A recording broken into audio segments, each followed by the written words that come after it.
I think it was the vibrancy of the city. When you go into the city and you start to understand the culture of the place, from the traditions and the history, and start to interpret that into a contemporary way, so still retain some of the traditions and history, but also create a modern master plan that suits the needs of today's living. The density of the traditional architecture is really interesting. The way that the shop houses, the narrow shop houses, are very densely closely packed together. But even so, they provide a sort of interesting differences. So you look at them and they're all very different in their detail and their materiality. And I think we wanted to learn from that and try and take some of those ideas and recreate them in the way in which we created the density for each of the different neighbourhoods for the master plan.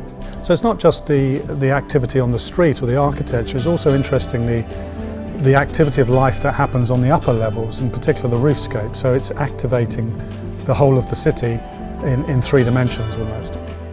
Similarly here, we wanted to allow people who live and reside in this in the global city to actually be able to interact with one another at a street level, and we create these spaces at the front of the properties that allow people to meet their friends and neighbours and engage in a very sociable and community way.